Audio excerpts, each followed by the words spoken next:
Sejam bem-vindos a mais um Juntos para Somar. O podcast, como vocês já sabem, fala sobre empreendedorismo, valores e liderança. E hoje estamos num cenário diferente, estamos aqui no Salvalor Tênis Club. Fiquem ligados que vocês vão aprender muito sobre valores, crenças e personalidade nesse episódio de hoje. A gente está aqui com uma pessoa extremamente especial. É o Tariq Brandão, que eu acabei de descobrir que o nome é árabe, mas ele não é árabe. Verdade. Né? E ele é médico ortopedista pediátrico.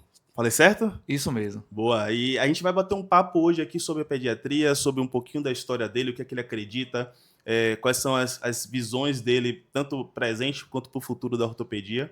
E como vocês sabem, o Juntos para Somar é um podcast que traz realmente reflexão e não é enviesado com nada. A ideia aqui realmente é bater um papo livre, tranquilo, para poder a gente pensar e refletir sobre diversos assuntos, né, não, doutor? Perfeito. E aí, para a gente iniciar, eu queria que você se apresentasse para quem está nos assistindo, falasse um pouquinho da onde é que veio o Tariq Brandão até chegar na medicina e como foi que essa iniciação na medicina, né, e na ortopedia. Legal, Igor. É um prazer estar aqui com você, tá? Meu nome é Tariq Brandão, eu sou ortopedista pediátrico, eu cuido do desenvolvimento e do crescimento das crianças, né? Dos pequeninos. E eu falo isso, assim, com muita felicidade, sabe? Eu gosto muito, eu sou apaixonado pelo que eu faço.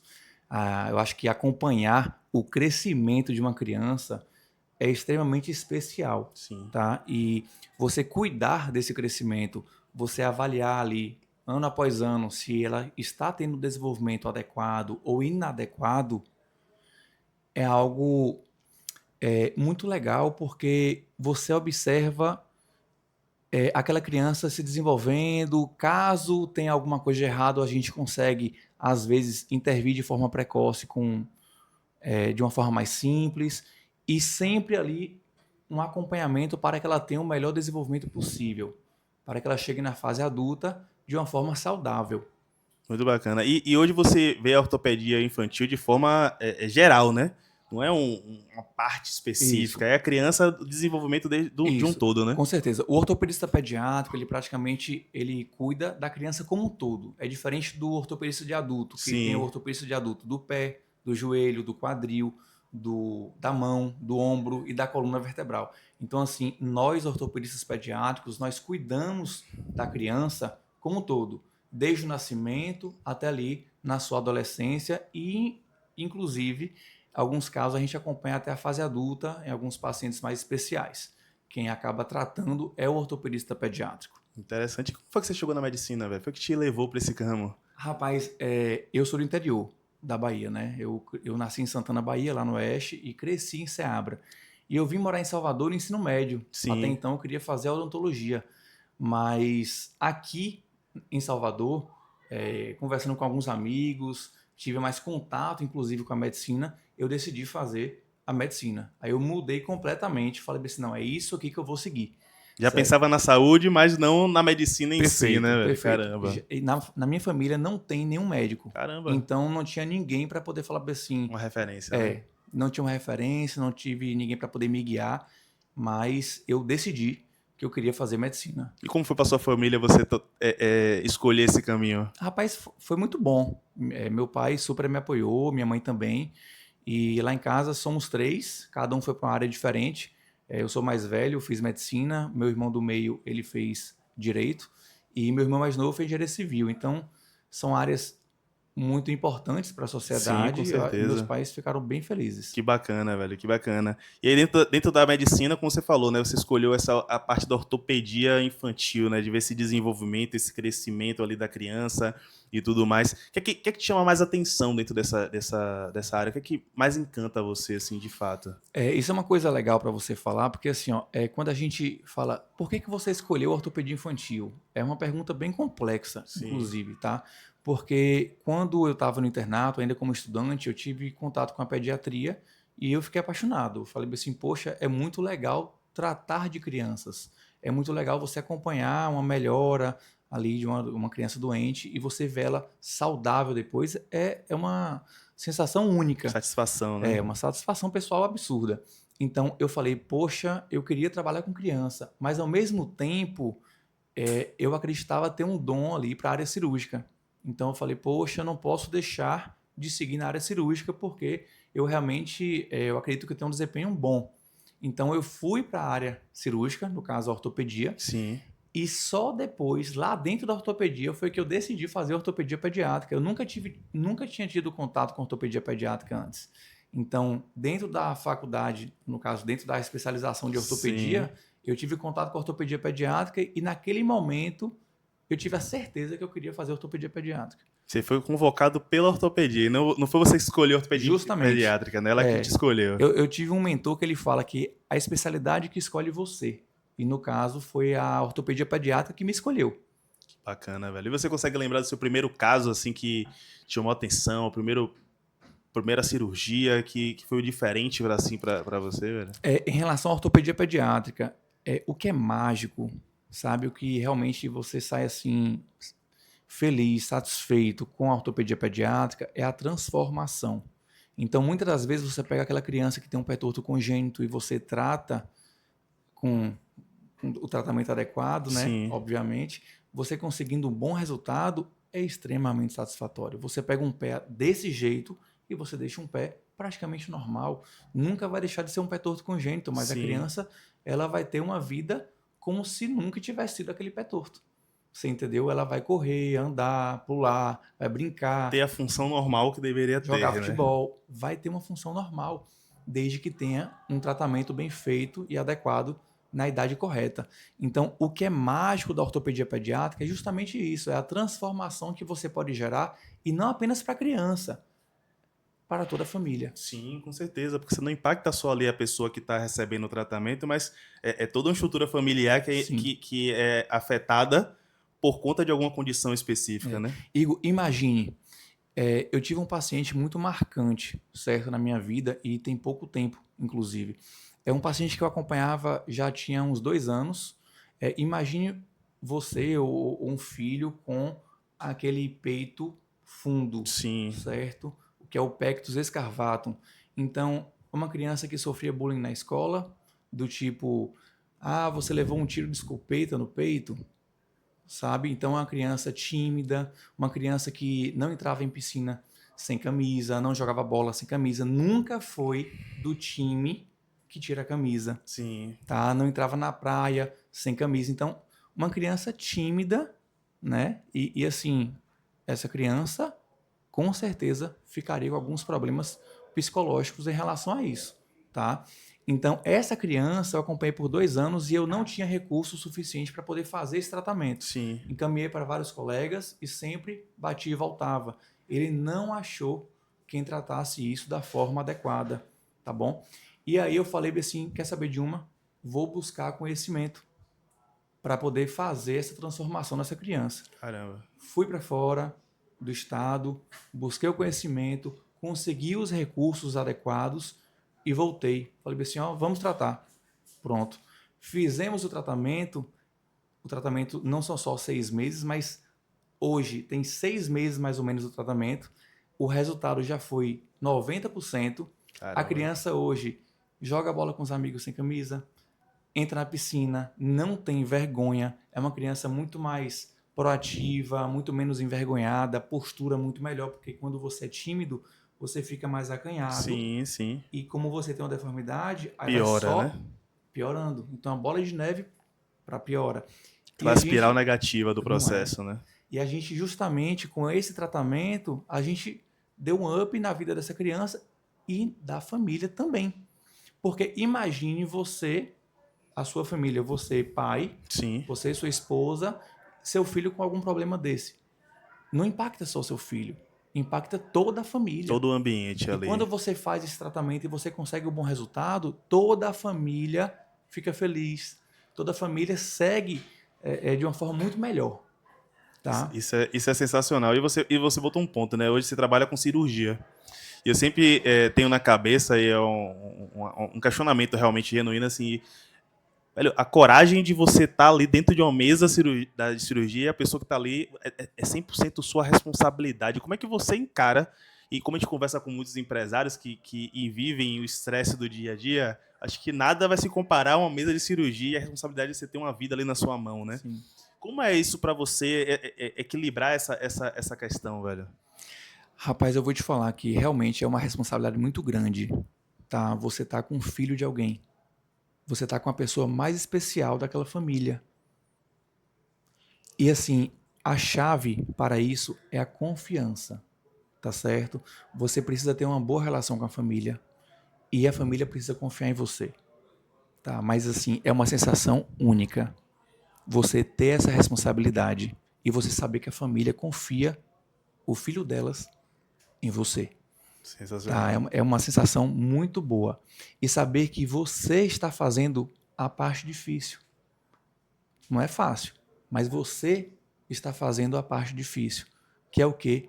Corrigir aquela deformidade para poder trazer qualidade de vida para a criança, que é o objetivo de todos nós. É tirar a dor, corrigir deformidades, evitar pioras. Por exemplo, crianças com algumas deformidades hoje, com 12 anos de idade, é muito mais simples para ser corrigido do que se deixarmos ir para a fase adulta dessa Sim, forma. com certeza. Tem coisas que tem um momento certo pra você agir e cuidar, né? E nem tudo, viu, Igor? Nem tudo é cirúrgico. Sim. Muita coisa na ortopedia pediátrica, quando a gente faz o diagnóstico precoce, o tratamento ele é muito menos invasivo. Então, a gente consegue tratar muitas coisas sem cirurgia se a gente detectar na idade correta. Se você não faz acompanhamento e você deixa aquela deformidade, aquela alteração piorar, realmente, provavelmente vai ser necessária alguma intervenção cirúrgica. E quanto pior mais invasiva vai ser a cirurgia. Então isso é até uma coisa assim interessante, porque nos últimos anos a ortopedia pediátrica tem avançado muito em relação a cirurgias minimamente invasivas. Sim, sim. E quando eu detectei esse avanço, eu fui logo em busca de conhecimento. Então, hoje o meu foco é trazer correções de deformidades, independente de ser pé, joelho, quadril, sempre de forma minimamente invasiva, porque de forma minimamente invasiva você consegue uma recuperação mais rápida, menos chance de complicações, entendeu? São cicatrizes menores, retorno mais rápido às atividades Sim. e menos dores. E o Então, impacto também na assim, rotina é menor, né? o impacto menor, porque imagine você fazer uma cirurgia hoje, amanhã você está andando. Sensacional. Só é possível através das técnicas minimamente invasivas. Isso que, como você falou, né? A ortopedia ela avançou ao longo do tempo com muitas coisas e tem muita tecnologia envolvida nesse processo, né? Muito estudo e tecnologia, acredito, atrelado. Me corrija se eu estiver Com errado, certeza, é isso mesmo. né? Mas também tem aquela questão disso que você está falando, desse sentimento de cuidar. É a conexão entre tecnologia e carinho que faz com que as coisas funcionem de fato ali, né? O que muitos não entendem é que você tem que acolher a família como toda, tá? Não apenas a criança. Quando a gente fala de um tratamento de crianças, a gente fala do acompanhamento de toda a família, do acolhimento de toda a família. Muito bom. E a gente estava até comentando aqui nessa questão de tecnologia, evolução, e a gente bateu num ponto aqui em off antes de iniciar a gravação com relação à questão das botas ortopédicas, né? Eu lembro que quando eu era criança mesmo era uma parada meio que comum. Eu tive vários amigos que usavam botas ortopédicas, desde aquelas botinhas até um aqui, até o joelho, se eu não me engano, algo do tipo. E qual a sua visão com relação a isso, a esse tipo de tratamento? E a Rapaz, tecnologia que vem avançando, né, ultimamente. é importante você falar sobre isso porque assim eu fico extremamente indignado quando eu vejo uma criança andando com bota ortopédica sem necessidade. Então, assim, eventualmente chega no meu consultório uma criança com 2, 3 anos de idade utilizando botas ortopédicas para a correção de um pé plano, de um pé sem cava. E isso, assim, já está ultrapassado, entendeu? E não é uma coisa que foi definida há 5 anos atrás, tem mais de 25 anos Caramba. que já está batido martelo, através de muito estudo, que as botas ortopédicas não ajudam na formação da cava. Então eu fico realmente muito indignado, porque, vamos lá, é um custo maior para a família, para uma coisa que não vai resolver. Uma bota ortopédica não é bonita, entendeu? É pesada. Sim. Então, assim, são muitas outras questões. Imagine uma criança mais velha, 5, 7 anos de idade, utilizando aquela bota ortopédica preta, padrão, né? Sem necessidade. na Aquilo escola. que você falou, né? Como não é só a parte ortopédica, mas mexe com o psicológico, que vai evoluir para outras questões e só vai somando, né? Nos Rapaz, é quesitos, né? engraçado porque, assim, tem alguns pais que falam: doutor, graças a Deus que minha filha não vai precisar usar bota, porque eu usei bota na minha infância, eu vou te falar, é traumatizante. É traumatizante usar aquela bota. Graças a Deus que meu filho não precisa. Eu falo assim, Sim. nem você precisava na época, mas na época era considerado normal. Acreditava-se que aquela bota ia fazer realmente algum efeito positivo, mas hoje já se sabe que não faz. Não, isso é bacana. E essa sua visão de estudar e se aperfeiçoar, até pela história que você contou do menino, né? Que você foi lá buscar o conhecimento, talvez seja algo que ainda falte de modo geral, assim, não só na ortopedia, não só na medicina, mas dos profissionais em geral, né? Às vezes ele sai da faculdade, ele faz uma especialização, mas não tá o tempo todo em busca de conhecimento para estar crescendo, né? Eu sou muito do tipo que todos os dias eu quero buscar um conhecimento novo. Legal. E eu percebo que você tem essa questão, né? E por que esse sentimento? O que é que traz esse sentimento para você de busca de conhecimento? Rapaz, eu vejo assim, ó, a gente não pode ficar parado, tá? E eu busco me especializar cada vez mais. O que há de novo, eu vou em busca para poder me atualizar. E não somente na área médica, Sim. não apenas tecnicamente. Eu vou em busca de cursos, mentorias, para poder capacitar a minha equipe cada vez mais, porque eu preciso acolher a família. E é nisso que o meu propósito é esse, entendeu? É cuidar não somente da criança, mas de toda a família, de tudo que envolve a criança. Show de bola, velho. E você falou aí da equipe agora, né? Qual é a sua visão com relação à equipe? Que valores você passa para as pessoas que trabalham com você? E o que é mais importante para uma pessoa que está do seu lado ali crescendo junto contigo? Olha, o nosso valor, vamos lá. O que é que a gente passa de valor para nossa equipe? É que o amor e o carinho que eu tenho no meu consultório ultrapasse o consultório. Pronto. Então, eu quero que a minha equipe receba o paciente no consultório da melhor forma possível, como se fosse o próprio filho dela, Muito sabe? bacana. E depois da minha consulta, a mesma coisa. Então assim, eu peço minha equipe para poder dar muita atenção àquela família. Porque aquela família que está passando por algum problema, seja displasia do quadril, seja torcicolo congênito, seja o tratamento de algum pé torto ou alguma cirurgia para correção de deformidade, aquela família precisa de um acompanhamento, precisa de alguém para guiá-los, certo? Para que tenha um resultado sensacional. E isso é engraçado porque posso estar errado, mas a percepção de paciente, tá? Agora é meu case pessoal. Uma coisa que eu vim sentindo ao longo do tempo, né? Então, quando você era criança, você ia para o médico, o pediatra, você tinha uma atenção, um cuidado, uma consulta demorava 1 hora. E hoje o que eu vejo, em 90% dos casos, é uma consulta que é muito genérica. Ele não quer saber quem está na frente dele, o médico não quer saber quem está na frente, ele só quer realmente ali bater um protocolo, uma especificação e vida que segue, passa para o próximo paciente e Cara você crachá. exato, e você é o 360 graus, é o oposto Rapaz, disso, né? eu odeio esse sistema de consulta cara crachá, certo? Para mim não funciona. Inclusive, fui convidado logo quando eu iniciei minha jornada na ortopedia pediátrica, a trabalhar no hospital, que exigia que eu atendesse tantos pacientes em 1 hora. Sim. Falei assim, não serve para mim. Não serve para mim. Porque eu Tinha meta de preciso... atendimento, né? Tinha meta de atendimento. Não é legal. Sim. No meu consultório particular, eu fico ali com a criança meia hora, 40 minutos, 1 hora. Se for necessário, eu fico 1 hora e meia. Entendeu? Tudo vai depender da particularidade daquela família. Eu preciso que aquela família saia da minha consulta entendendo o que trouxe ela, se é normal, como vai ser daqui 6 meses, o que se espera da evolução daquela criança e, se for necessário algum tratamento, que ela entenda por que é necessário aquele tratamento. E qual é, digamos, o malefício de não fazer. Porque a escolha vai ser sempre dos pais, Sim. entendeu? De fazer ou não fazer. Então, se você não tem profundidade ali no contato, muito difícil você vai conseguir dar o melhor tratamento e ter a melhor conexão possível ali com a família, né? Que é Justamente. um dos pilares que você mais fala é família. Consulta de ortopedia pediátrica, consulta de criança no geral, é impossível ser uma consulta rápida. Se você passou por uma consulta de 5 minutos, 10 minutos, isso não foi uma consulta. E você falou algo interessante, 360 graus. Vamos lá. Quando chega uma criança para mim, independente da idade, doutor, eu queria que você olhasse os pés do meu filho. Tudo bem. Eu pergunto logo assim, meu tio, tá de cueca? Porque eu não quero ver peito de ninguém. Pode tirar tudo, fique só de cueca. Eu preciso avaliar a criança, Igor, do pé à cabeça. Sim, Eu maravilha. preciso porque eu me sinto na responsabilidade por essa criança.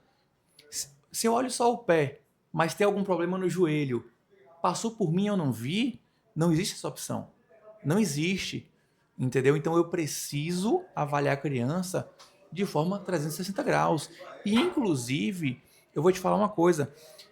Acontece muito das mães deixarem de se cuidar por conta dos filhos. Sim. Certo? E desde sempre eu acolho a família. Mas, assim, recentemente eu tenho feito isso com mais intenção. Sabe? Eu sempre pergunto, e a senhora, mãe? E o senhor, pai? Tá sentindo alguma coisa? Consigo te ajudar em algo? Sensacional. Não deixe de se cuidar por conta do seu filho. Você também precisa se cuidar. Você precisa estar bem Para cuidar para dele. cuidar bem do seu filho. Exato. Entende? Então, assim, eu toco nisso todos os dias, atualmente. Isso é um dilema que é interessante. Eu trabalho com consignado, né? E a gente faz empréstimo consignado para o pessoal que é representante legal, as mães de as crianças que têm algum tipo de deficiência Sim. e tudo mais. E a gente percebe isso, que o maior problema é que às vezes a mãe, para cuidar do filho, ela tem que abdicar de tudo. E não tem ninguém que olhe por ela. E na maioria das vezes, o que a gente observa muito se o filho nasceu com algum tipo de problema, doença, a primeira coisa que acontece é a mãe ficar sozinha. Sim. Que o pai vai abandonar e não vai acompanhar aquilo e a mãe tá sozinha. Então, realmente é um dilema. Como é que você vai cuidar de uma criança? Você, como médico, vai dar um melhor tratamento para a criança se a mãe também tá em uma estrutura totalmente disfuncional e também não tá sendo ninguém para poder olhar por ela, né? Rapaz, esse é um tema pesado, tá? Porque, infelizmente, eu vejo isso com muita frequência na minha rotina. E é triste, de verdade. Sim. Tá? Porque a vida daquela mãe vai ser exclusiva para o filho, tá? Ela acaba que perde ali uma rede de apoio que poderia tornar aquilo mais leve, tá? Então, assim, é realmente triste.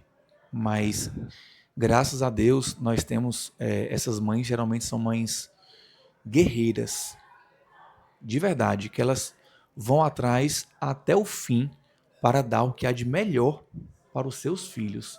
E independente de ter deformidade ou não, de ter alguma doença específica ou não, elas são realmente assim, vão atrás do que há de melhor para o filho delas. Isso é sensacional. E olhando, qual o legado que você quer deixar na medicina, aqui em Salvador, na Bahia, no mundo, quando você faz seu trabalho, Tarik? Olha, o meu objetivo realmente é transformar as famílias, tá? Então eu quero que a criança tenha uma melhor qualidade de vida, eu quero que os pais tenham uma melhor qualidade de vida. E eu quero que essa criança chegue na fase adulta com menos traumas possíveis. Por exemplo, a criança do Pectus, ao invés dela chegar na fase adulta agora tímida, olha o quanto de coisa que isso pode trazer para ela no futuro. Inclusive, deixa eu te falar uma coisa interessante. Sim. Eu era muito tímido. Eu não conseguia falar na frente de ninguém. Sério? E tá falando bem aqui agora na frente do microfone, da câmera? Não conseguia fazer uma apresentação na escola. Então, assim, é algo que me incomodava desde sempre. Sempre me incomodou, tá bom? Só que essa é uma habilidade que a gente pode desenvolver. Sim. Eu, graças a Deus, consegui desenvolver depois, adulto. Depois de adulto já. Então, assim, depois que eu finalizei a medicina, depois que eu finalizei a ortopedia, foi que eu comecei a desenvolver essa habilidade. Só que imagine se eu tivesse desenvolvido essa habilidade desde lá de trás. Ou pelo menos, se eu não fosse tão tímido assim. Entende? Talvez a Então, história seja assim, diferente, né? melhor. Exato. Então, assim, o que eu vejo hoje é eu quero oferecer o meu trabalho, certo? O meu cuidado para transformar a vida daquela criança e fazer com que aquela criança chegue à fase adulta da melhor forma possível. Claro, com a vida saudável, correndo, pulando, sem dores, sem deformidades, mas também autoconfiante, seguro, sem timidez, porque essa criança vai ter um futuro brilhante. Então, eu quero que essas crianças tenham um futuro brilhante e Muito sem bom. dores. Muito bom. Tarek, foi muito bom esse papo. Mas infelizmente nosso tempo é tão curto e apertado que a gente não consegue se aprofundar mais assim em tudo aquilo que eu queria te perguntar, mas eu queria te agradecer por ter passado um pouquinho da sua visão, um pouco da sua história com a gente, para quem está nos acompanhando. E dizer para vocês, né? Essa visão de carinho, de propósito que ele tem na medicina é algo que a gente pode implementar em qualquer negócio. Os negócios que realmente mudam o game, os negócios que realmente crescem e se desenvolvem são negócios que têm um coração dentro. Os negócios que têm coração e propósito ali no caminho, e não é só por dinheiro, é por histórias que vão ser transformadas. Então, pô, muito obrigado por ter compartilhado com a gente. E para a gente encerrar, se as pessoas quiserem conhecer o seu trabalho, ouvir você falar um pouco mais sobre aquilo que você entrega, tem alguma rede social, LinkedIn, Instagram, Claro, que a gente consegue te claro. achar? Meu nome é Tarek Brandão, meu Instagram é Dr. Tarek Brandão, Tharik. Não vai ter outro, é fácil de achar. Vocês podem me encontrar no Instagram, certo? Eu tenho um site também. Igor, foi um prazer enorme estar aqui, fazer parte desse projeto do Salvalor Tênis Club. Eu tô achando isso sensacional, Muito tá? Muito bacana. obrigado pelo convite, muito obrigado por compartilhar aqui um pouco da minha história e também conhecer você. Um prazer enorme, tá bom? Prazer é todo nosso. E é isso. Se você gostou, compartilhe com quem você acredita que essa mensagem pode transformar e trazer valor na vida dela. E dando continuidade ao nosso evento Salvalor Tênis Club, estamos aqui agora com Maria Paula Fernandes. Ela que aceitou esse convite, eu agradeço, né, por ter aceitado esse convite e bater esse papo com a gente. E ela é médica, especialista em emagrecimento sustentável, traz uma visão diferente da medicina para o bem-estar das pessoas e vai discutir um pouquinho com a gente aqui sobre como é que ela traz essa visão dela para o trabalho, para o dia a dia, né, do consultório, né? Maria, melhor do que eu é você se apresentando e contando um pouquinho, né, do seu trabalho, de como é que funciona essa visão diferenciada da medicina. Então, mais uma vez, muito obrigado e conta pra gente como é que funciona isso. Prazer, Igor, estar aqui hoje com vocês. Para mim é uma grande honra, né? Poder estar falando um pouquinho mais sobre o meu trabalho também é uma coisa que é sempre gratificante para mim. E meu nome é Maria Paula, sou médica. Fiz residência médica em medicina de família, que já é uma coisa que poucas pessoas conhecem, mas a medicina de família, quando eu escolhi, foi com o objetivo de enxergar a pessoa como um todo. Na área, né, em toda a medicina, não existe nenhuma especialidade que você hoje consiga fazer uma residência médica e que tenha essa visão integral da pessoa. É Sim. normal a gente segmentar muito. Tanto é que, por exemplo, às vezes você faz ortopedia, aí depois o ortopedista vai e se especialista na mão direita. Então, geralmente, quando a gente vê um paciente que muitas vezes é hipertenso, diabético, obeso, tem diversas comorbidades, ele tem diversos médicos. O que é bom, de certa forma, mas também é muito ruim, porque muitas vezes esses médicos não se conversam. E aí, todas essas doenças que eu comentei aqui agora, elas são doenças crônicas, que inclusive é a maior causa de morte atualmente no mundo. Doenças crônicas como que geram AVC, que geram infarto, elas são a maior causa de morte hoje em dia no Brasil e no mundo. E aí, quando eu pensei, nossa, eu preciso escolher fazer uma residência médica, eu preciso de uma especialidade. E aí, de todas as áreas da medicina, eu escolhi medicina de família justamente por isso, por olhar o paciente como um todo, ter essa visão longitudinal. Só que depois que eu entrei na medicina de família, eu ainda percebi, nossa, ainda assim, dentro da especialidade que teoricamente deveria ser mais abrangente, ainda não tem um olhar integral da pessoa. Ainda assim, na medicina de família, quando fala no tratamento, por exemplo, da diabetes, de uma obesidade, é de uma forma muito segmentada, na qual muitas vezes foca muito no remédio em si. Ninguém conversa e ninguém sabe conversar sobre mudança do estilo de vida. As pessoas falam para o paciente diabético, o paciente que precisa emagrecer, né? Porque se você está diabético, certamente se for diabetes tipo 2, Sim. essa diabetes ela veio justamente da forma como você lida com o alimento, ter ganhado peso ao longo do tempo, foi criando resistência insulínica. Um estilo de vida, né? Exatamente. E aí a pessoa fala assim, você precisa emagrecer. Como se fosse fácil. Só que a pessoa não emagrece. Aí a pessoa vai aumentando o número de medicamentos ao longo da vida e nunca trata a raiz do problema. Aí eu percebi, não, eu preciso de alguma coisa para ajudar meus pacientes nisso. Foi aí que eu comecei a pesquisar, não, o que é que eu vou fazer para parar com essa cascata de adoecimento. Sim. Aí foi aí que eu encontrei a medicina do estilo de vida, que é muito mais focada, né? Não só nos pilares do estilo de vida, como também em comportamento, porque estilo de vida é comportamento. E aí eu comecei a estudar, enfim, fui estudando e hoje eu foco em emagrecimento, porque querendo ou não, é algo que está atrelado a todos esses problemas de saúde que eu comentei aqui hoje. Sim. E também está muito atrelada à minha história, no quesito, porque quando a gente pensa também nas causas de uma obesidade, uma pessoa se tornar obesa, também é multifatorial. E uma dessas causas envolve muitas vezes a questão do relacionamento com a comida, da forma como a pessoa ela usa a comida para tapar outros buracos na vida dela. E como eu era uma criança que também passei por processos parecidos, eu fui muito também por essa linha de olhar o que estava por trás ali, daquela busca pelo alimento. Sim. Não só também, né? Não só isso, mas somado com a parte toda lá do metabolismo, da visão médica em si da coisa. Então eu fui por essas duas linhas, estudando comportamento, estudando psicologia.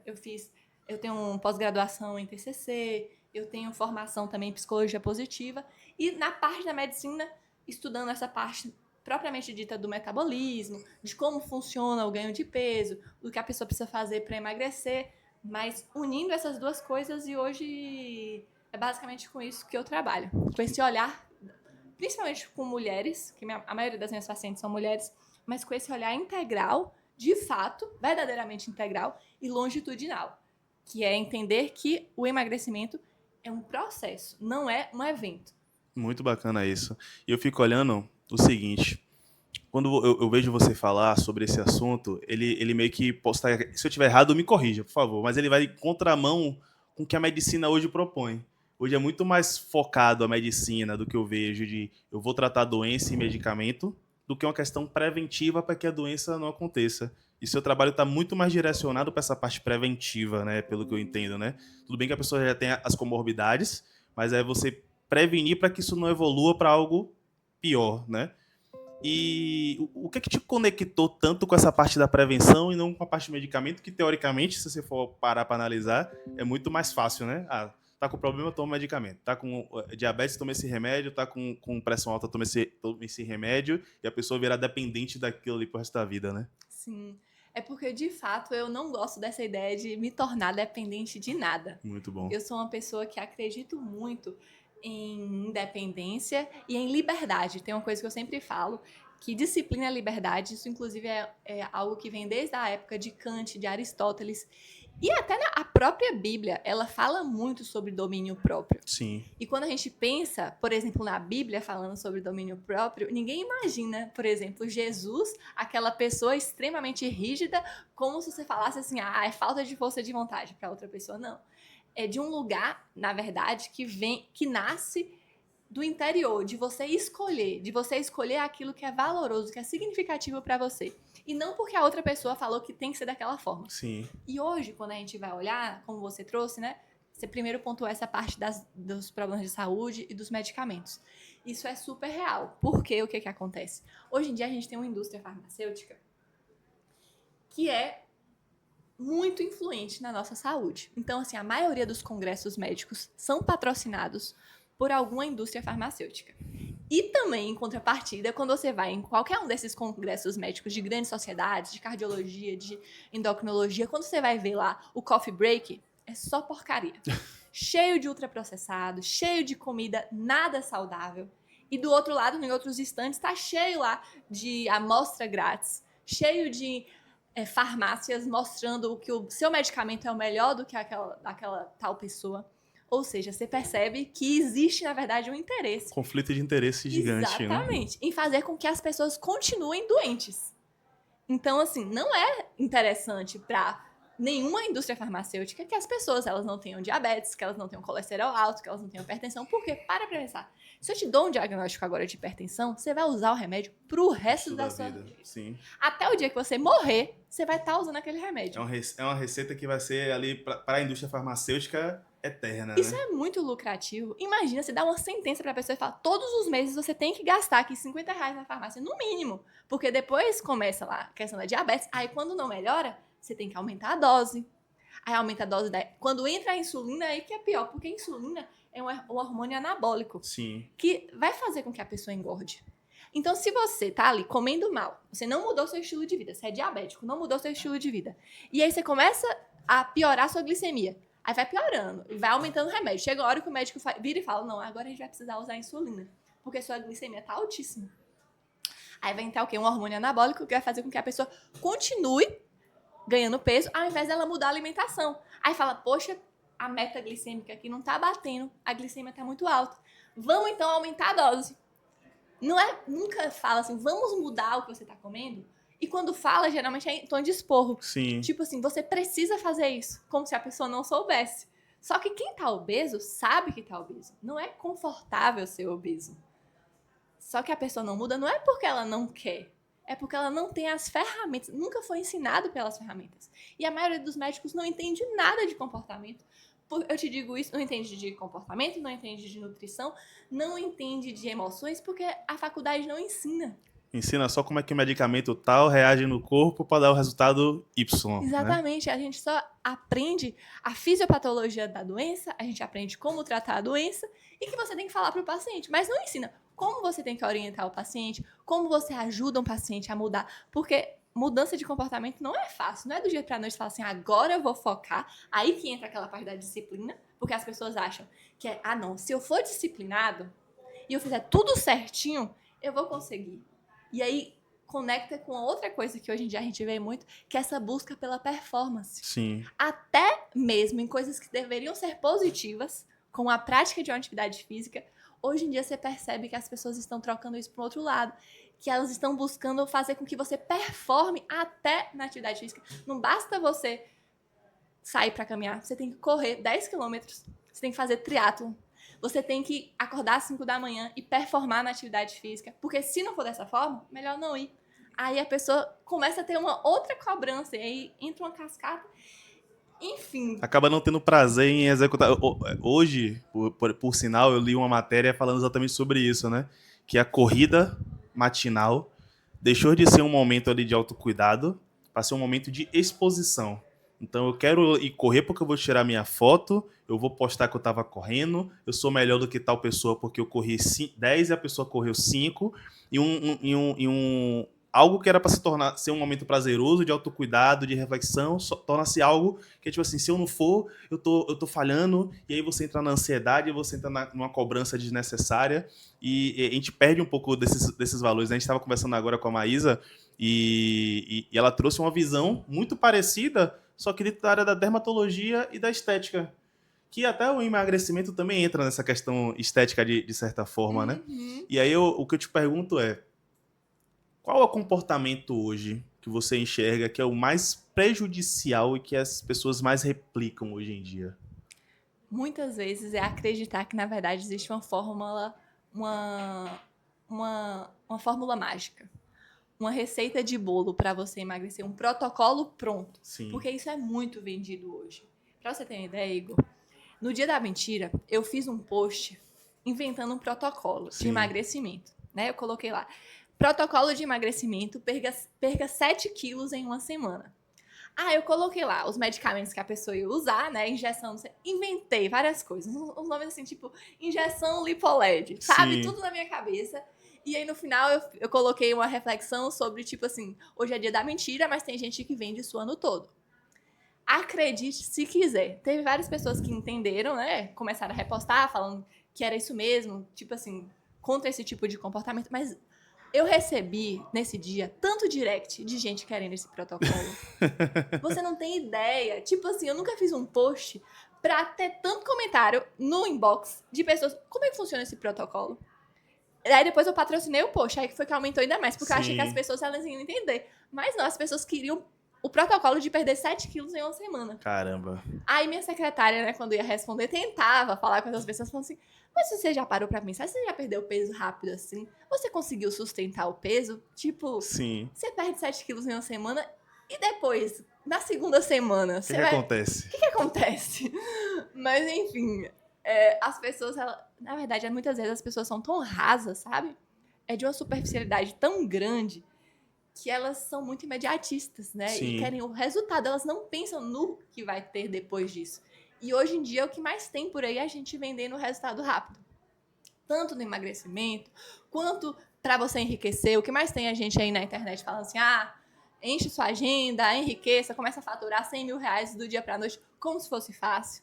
E a gente sabe que, na verdade, é uma jornada. Ninguém consegue começar a faturar alto e sustentar isso a longo prazo se ela não passar por um processo.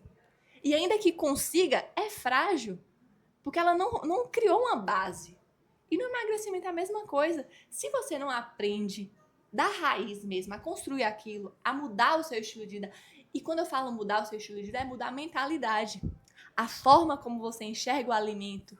A forma como você enxerga a atividade física, que entra naquilo que a gente falou, de pessoas que hoje em dia elas vão com uma deixa de ser autocuidado, vira autocobrança. Sim. Isso não tem como ser sustentável. Aí a pessoa acha que tem que ser 5 quilômetros.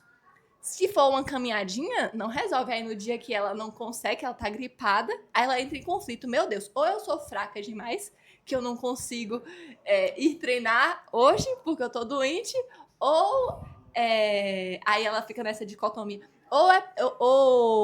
Se eu for, eu não vou conseguir fazer os 5. Aí eu também vou ser fraca do mesmo jeito. Não dá pra, naquele dia, fazer uma aula de yoga, fazer algum outro tipo de movimento que faça com que você mexa seu corpo como forma de amor, ou não fazer nada, porque isso também é autocuidado. Que também tá tranquilo não Descansar, fazer nada, né? com certeza. E ainda tem um outro quesito que eu observo muito, que é tipo assim, beleza, se eu corri aqui os 5 km, significa que agora eu posso comer um pedaço de torta. Né? Aí ela vai comer um pedaço de torta que é quase uma torta inteira. Aí no dia seguinte ela correu mais 5 km, então ela pode comer um hambúrguer. E aí quando você vai ver, ela sempre tá consumindo muito mais do que aquilo que ela tá gastando e tentando compensar. E vira uma corrida dos ratos ali, né? Porque você realmente nunca tá focado. E a gente tava conversando nos bastidores, uma parada que eu acho que é importantíssima, que é a questão da identidade nesse processo, né? Da mudança de identidade, você se identificar com um outro hábito, uma outra rotina. Como é que você enxerga isso? Como é que você coloca isso no dia a dia para os seus pacientes? Sim, perfeito. Essa questão da identidade é importantíssima, né? Eu estava até falando com você sobre hoje em dia como existe essa questão de mudança de comportamento, a ciência por trás da mudança, e que isso é muito antigo. Primeiro veio a primeira onda de mudança comportamental, que foi o behaviorismo, há muitos anos atrás. Aí depois veio o professor Aaron Beck, que foi o fundador da terapia cognitivo-comportamental, que trouxe a segunda onda de mudança de comportamento, falando também sobre essa questão de crenças que existem nesse todo contexto, que seu comportamento ele é oriundo de um pensamento, que vem de um sentimento. E depois a terceira onda surgiu com a terapia de aceitação e compromisso, na qual os autores eles colocam seis pontos mais ou menos relacionados a como uma pessoa consegue mudar e sustentar aquela mudança, que estão relacionados inclusive a outras teorias. Sim. Porque existem diversas teorias de mudança comportamental, não é só uma. Sim, sim. E aí ele consegue criar um modelo teórico que conecta tudo isso. E aí, uma dessas coisas tem a ver com o senso de self, que é a forma como você se olha, e o seu eu, muitas vezes as pessoas têm um eu conceitual diferente de um eu contextual. O eu conceitual é aquele conceito que a pessoa se define, que ela cria a sua própria identidade nesse Sim. contexto e acha que tudo que ela faz está relacionado, né, com aquilo que ela criou de uma forma rígida sobre ela. A imagem que ela tem mental dela mesma. Exatamente. E para você conseguir mudar o seu estilo de vida, é muito importante que a gente trabalhe com a pessoa essa mudança desse eu conceitual, que é aquele conceito que ela criou sobre ela, para um eu contextual, que é o contexto que existe, na qual, enfim, com outros elementos você vai elaborando melhor isso e vai transformar a sua identidade e a forma como você lida com aquilo de um jeito muito mais flexível. Porque, observa, a gente está em constante mudança. Sim. E o ideal é que seja dessa forma. Se a gente acredita que a gente é rígido, que a gente é aquele quadradinho e nada... Aquela teoria da Gabriela, né? Nascer assim, Exatamente. crescer assim, vou morrer assim, né? Exatamente. É muito mais difícil mudar. Mas quando a gente entende que a gente é flexível, que a gente está em constante mudança e que o contexto é importante, isso aí é extremamente necessário para essa questão da mudança de comportamento. E aí que entra a identidade. E é justamente por isso que no meu método, na forma como eu trabalho, eu levo demais isso em consideração, até porque o meu método se chama SER, Sim. que vem justamente daí. Que não adianta você querer ter um corpo magro se você antes não é a pessoa que vai sustentar aquele corpo. Muito E bacana. é por isso que a gente precisa estar ali entendendo de que forma você vai se transformar naquela pessoa. Não é só transformar o corpo, é transformar justamente quem você é. A pessoa que você quer ser, para ter o corpo que você deseja ter. Muito bacana. E sua abordagem, eu comentei também isso com Maísa. Uma abordagem muito diferente do que a gente vê no mercado. Porque quando você fala em emagrecimento, os profissionais eles vão olhar para você, pedir um exame, uma bateria de exame de sangue, aí vão olhar todos os marcadores que tem no exame e depois vão olhar todos os medicamentos que vão ajustar aqueles marcadores. E desde quando você sentou aqui, você só falou sobre a mudança da pessoa para que ela não dependa disso.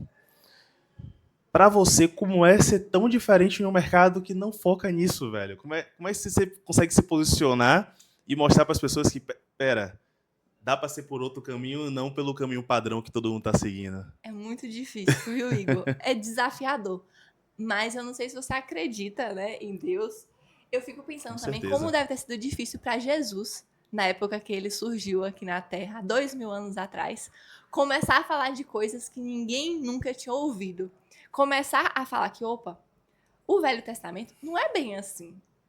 Não significa que você não possa curar no sábado.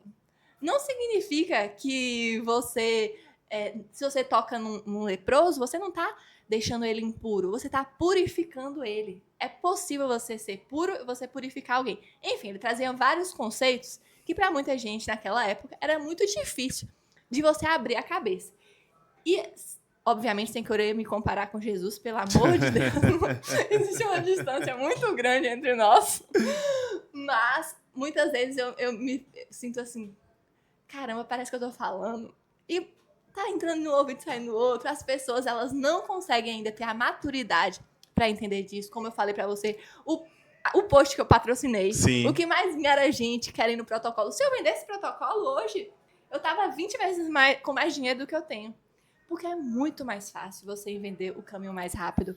Você tá remando contra a maré, né? Exatamente. E tipo assim, hoje eu trabalho também com essa parte medicamentosa, né? Sim. Com o meu paciente, quando ele vem, eu tenho o olhar médica, o olhar de quem entende de tratamento de obesidade, o olhar de quem vai prescrever o suplemento, o olhar de quem vai prescrever o medicamento. Se for, por exemplo, o Mounjaro, vai usar o Mounjaro. Se for, por exemplo, o Ozempic, vai usar o Ozempic. Se for uma questão de um outro tipo de fenótipo que precise de um outro medicamento, que esses medicamentos não são para todo mundo. Tem casos específicos quando você avalia a pessoa para você indicar, vai usar o remédio. Então, sim, eu vou prescrever. Só que eu vou entender que aquela prescrição não adianta, por exemplo, eu querer o melhor antioxidante do mundo para a pessoa se ela não consegue dormir bem. Ou se ela não faz o básico em casa.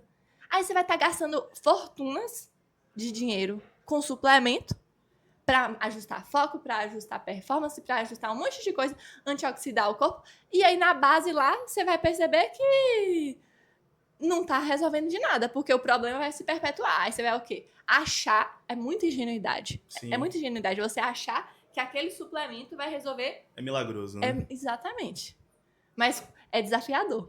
No entanto, eu tô aqui seguindo porque eu acredito muito nisso. Eu verdadeiramente acredito nisso. Não, isso é bacana demais. E quando a gente fala muito com empresários, né? E eu vejo isso porque seu foco hoje, como você mencionou, é a questão do emagrecimento.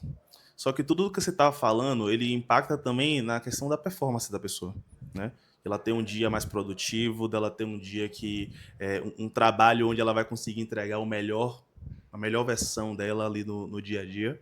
E isso está conectado ali com essas questões do emagrecimento, de certa forma, mas com a questão da ansiedade, questão do burnout. Isso também está correlacionado com a forma que a pessoa se vê e a forma, os hábitos que a pessoa mantém e adquire ao longo da vida, né? Totalmente, totalmente. Inclusive, hoje, quando eu recebo, né, representantes da indústria farmacêutica, porque eu recebo muitos, Sim. eles sempre perguntam, doutora, o que é que mais você vê aqui, assim, mais de doença, assim, você percebe entre seus pacientes? Eu falo assim, 99% é ansiedade. A maioria das pessoas hoje estão ansiosas. Pelos diversos motivos que você pode imaginar. E em outro momento, né, novamente, a indústria farmacêutica lucra muito com isso. Com a ansiedade das pessoas, até para vender medicamentos. Sim. Se você for olhar hoje os dados, por exemplo, os países que mais têm pacientes com depressão e ansiedade são os países mais desenvolvidos, com maior renda per capita. Então, quando você pensa em uma pessoa com depressão, não é aquela criança na Ásia com a casa destruída que acabou de perder tudo num terremoto. Geralmente, quem mais se mata e se suicida hoje em dia são pessoas com poder aquisitivo alto. Sim. Os países nórdicos são os que têm mais índice de suicídio, né? Exatamente. E aí entra um outro ponto também muito importante, que é justamente essa questão de que o medicamento, tem outras pesquisas que mostram, depois eu posso até compartilhar com você as referências dos artigos, que o medicamento só vai ajudar em 20% dos casos, em 20% dos sintomas. E aí não adianta você só tomar remédio achando que, poxa, quem começa a tomar remédio, né? Quem percebe que de fato está com um transtorno de ansiedade generalizado e precisa começar a se medicar e começa a tomar o remédio, mas o remédio por si só não funciona, não adianta. Você tem que associar a outras coisas e muitas vezes também não é nem só a terapia, porque às vezes a pessoa passa a vida fazendo terapia e não sai do lugar.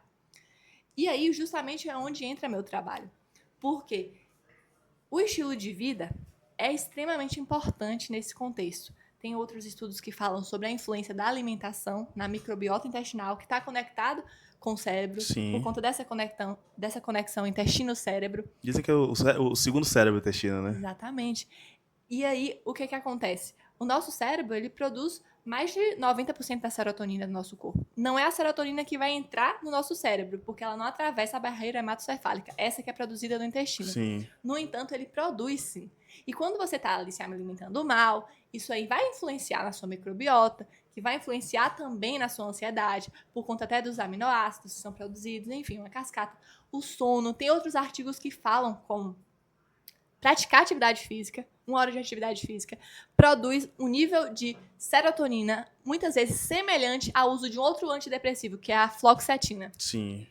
Então, assim, a pessoa que pratica uma atividade física, ela tem depois da prática uma sensação de bem-estar muito grande, a depender da atividade física, do ritmo que ela tiver nesse momento. E se ela não estivesse cobrando também, só para poder postar no Instagram, né?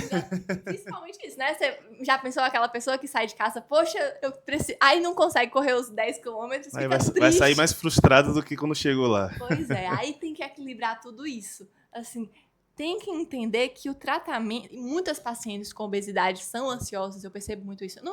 Eu hoje em dia não acompanho só pacientes obesas. Eu também acompanho muitas pacientes que são magras, porque eu também sempre fui magra. Né? Olhando para mim, eu sempre fui magra. Mas mesmo pessoas magras têm transtornos alimentares. Sim. E sofrem muito com essa questão de alimentação, e eu era essa pessoa.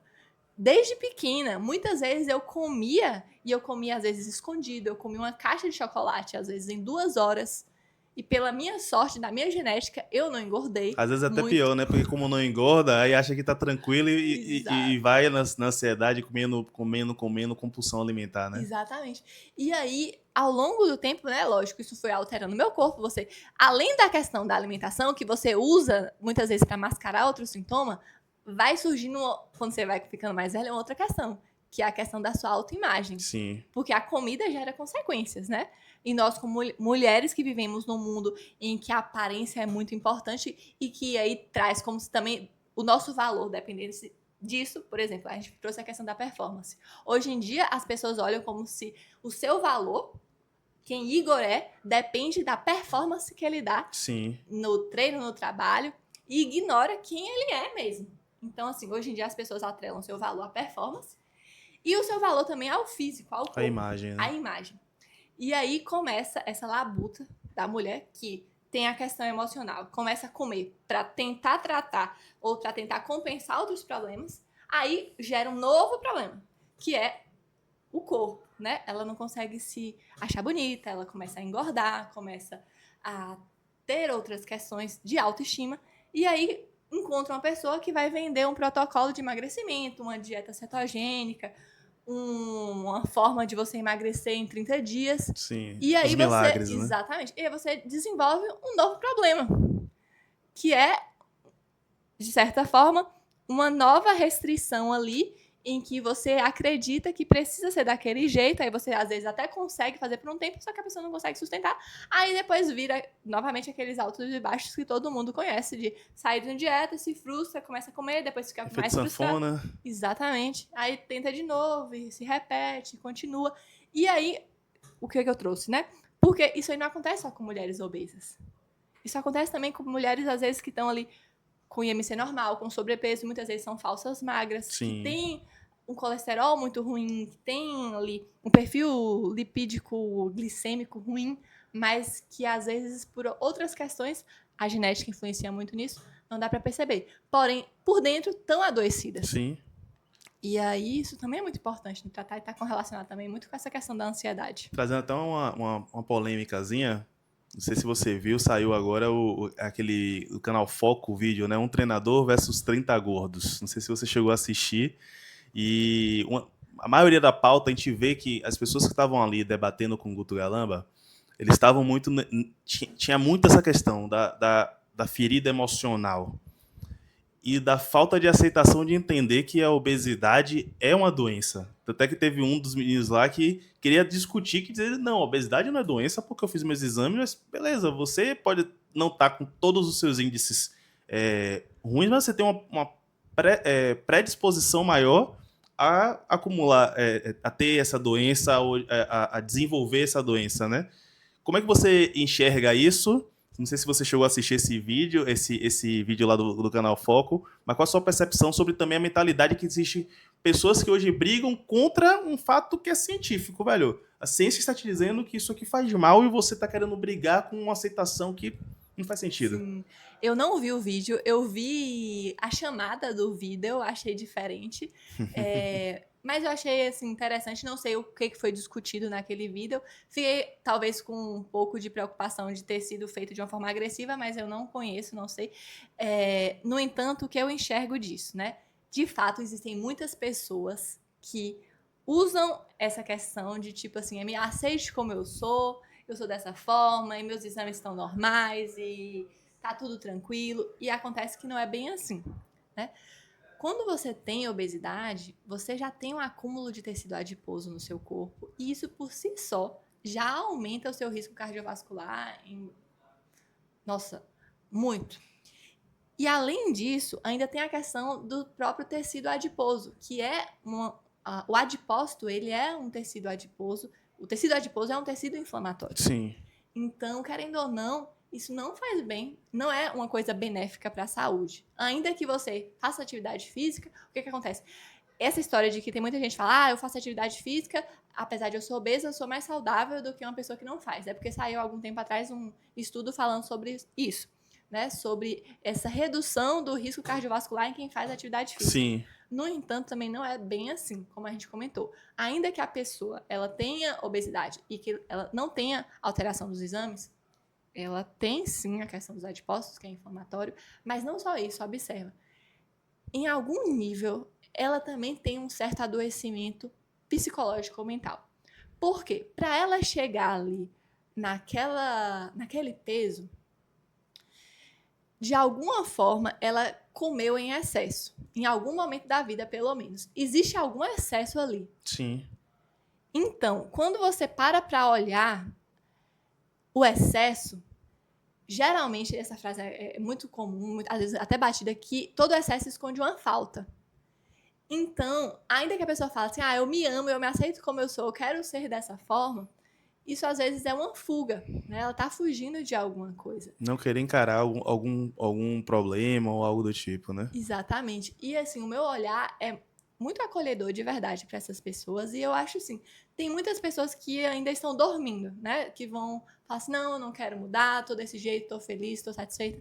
E tá tudo bem. Às vezes a pessoa vai, em algum momento, começar a olhar para ela, sim, com amor, porque precisa. Eu sou super a favor de, inclusive, quem é obeso se amar. Isso é o Sim. ponto 1, porque você não consegue cuidar de uma coisa que você não gosta. Muito bom. Você precisa cuidar de você. Então, assim, você precisa sim se amar. Mas se amar não significa você ficar no lugar que você está e se acomodar com aquele lugar. Significa você continuar buscando melhorar, Evoluir, né? evoluir e se cuidar de verdade. Mas aí que entra. Não é porque eu acho que muitos deles eles pensam que tem que ser.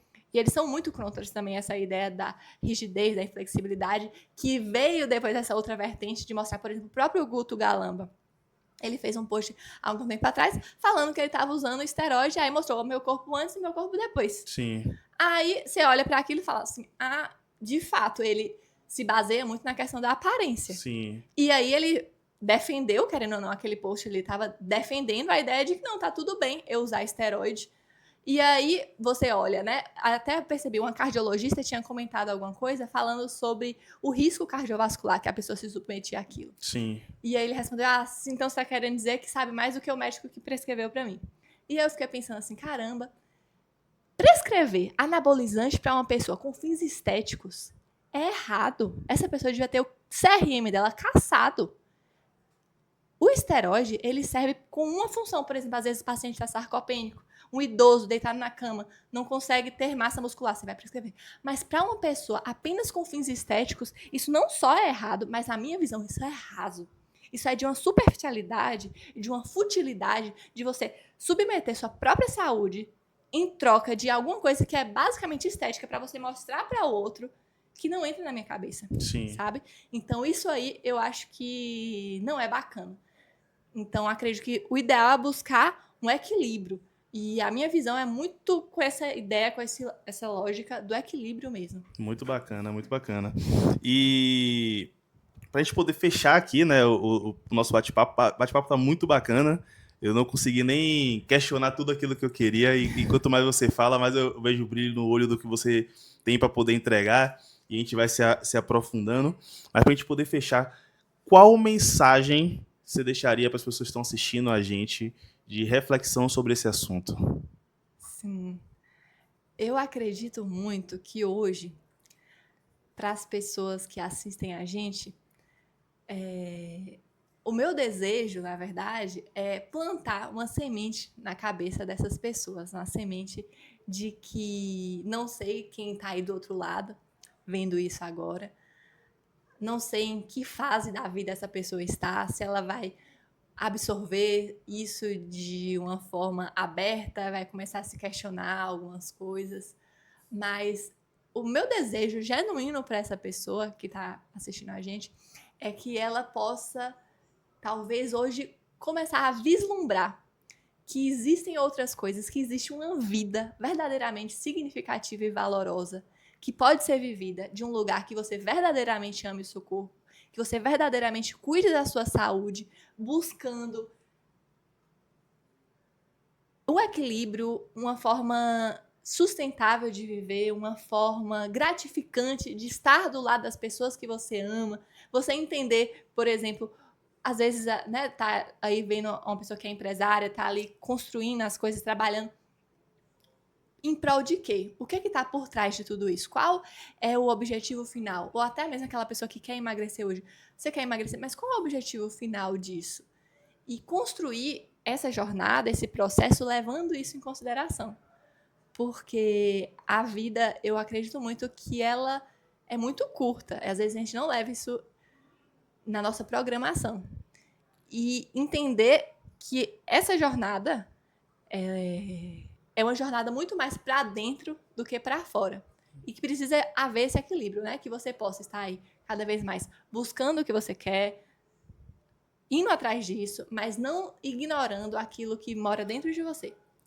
Tentar trabalhar essas duas coisas, que eu verdadeiramente acredito que faz com que transforme tudo de uma forma que deixe as coisas mais leves, sabe? E mais gratificantes também. Muito bacana. Para você que está assistindo a gente, eu espero que você tenha o mesmo sentimento que eu tô tendo. O papo com a Maria e com a Maísa foi realmente assim transformador. A gente trouxe duas visões que se complementam em áreas distintas, que é pensar no emagrecimento ali, pensar na saúde, como ela falou, como a Maria falou, né? A saúde da família, a saúde da pessoa, do indivíduo, e na estética, mas como identidade, como transformação. Maria, pô, muito obrigado por ter compartilhado um pouco de sua visão com a gente. Eu tenho certeza que a gente falou aqui de um assunto voltado para a saúde, para o emagrecimento, mas que se conecta com muitas outras coisas, não só com isso. Seu trabalho, seu posicionamento, ele vai muito além do simples fato estético. Ele transforma realmente vidas, ele soma realmente na vida das pessoas, e é o que o Juntos para Somar faz, trazer conteúdo para somar, para trazer reflexão e um pensamento diferenciado. E como eu falo, né? Se você curtiu esse episódio, a única forma que você tem para poder ajudar a gente é curtindo, compartilhando com quem você acredita que essa mensagem vai complementar com alguém. E Maria, se as pessoas quiserem te encontrar nas redes sociais, como é que elas fazem para poder te encontrar? Meu Instagram é Doutora Maria Paula Fernandes. Eu também tenho um canal no YouTube que eu falo muito sobre diabetes. É um canal até grande, mas hoje em dia eu não foco muito nisso. Aí estou construindo outro canal agora para poder falar mais sobre essa outra parte que vai além do peso. E acha no YouTube também os dois, Doutora Maria Paula Fernandes, colocando lá. Vamos dar continuidade aqui a esse Juntos para Somar. E agora a gente vai dar um looping aqui para conversar com o Alexandre Rocha. Ele que é empresário e empreendedor de Seabra e está aqui fazendo sucesso na região metropolitana de Salvador, com a visão de empreendedorismo e crescimento assim surreal. E a gente vai bater um papo sobre várias questões aqui, né? Empreendedorismo, decisão, tomar decisão, visão de negócio. Então, se você quer aprender como você tirar uma empresa ali do pequeno para o grande, fica para poder assistir esse episódio, porque vai ser sensacional. E para a gente bater o papo iniciar, pô, Alexandre, obrigado por ter aceitado esse convite de conversar com a gente aqui. Fala, Igor. Obrigado. Eu que agradeço pelo convite. É uma honra estar aqui falando com você. E com certeza a gente vai fazer uma troca bacana e espero agregar aí com o conteúdo. Com certeza. E a gente está aqui, né, no Salvalor Tênis Club, que é um evento da Mabian Carneiro que está sendo disruptivo. E começa já disruptivo pelos convidados, obviamente. Mas, Alexandre, se apresenta pra gente. Quem é o Alexandre, qual é a sua trajetória até aqui e por que sua construtora está fazendo tanto sucesso? Maravilha. Obrigado novamente. Então, meu nome é Alexandre Rocha, sou do interior da Bahia, na Chapada Diamantina. Nasci numa zona rural, poucos habitantes. Ali tive uma educação pública, meu marco foi um pouco atrás, mas isso não acabou apagando nada da minha história, pelo contrário, enriqueceu bastante. Tive pais extremamente sonhadores, pais que realmente me colocava para trabalhar e estudar acima da média, e isso fez com que eu fosse ganhando resiliência, ganhando casca, buscando habilidades que só por eu estar naquele ambiente que poderia me proporcionar. Talvez se eu estivesse confortável, eu não teria buscado tanto quanto eu busquei. E ao longo da trajetória, eu consegui realmente ir galgando alguns espaços, indo de cidade em cidade, de estudar engenharia civil.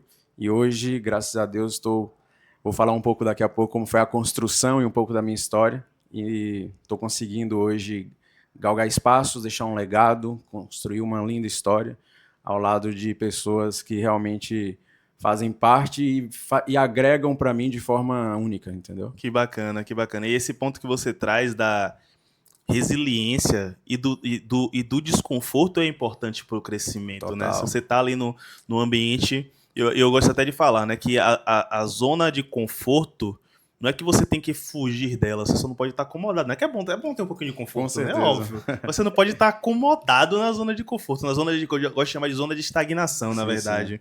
E, como você falou, você veio da zona rural. E como foi para chegar na engenharia? Por que engenharia na sua vida, Alexandre? Então, meu pai é empreiteiro, começou como também uma história muito bonita, de nordestino, indo para São Paulo, ajudante de pedreiro, depois virou pedreiro.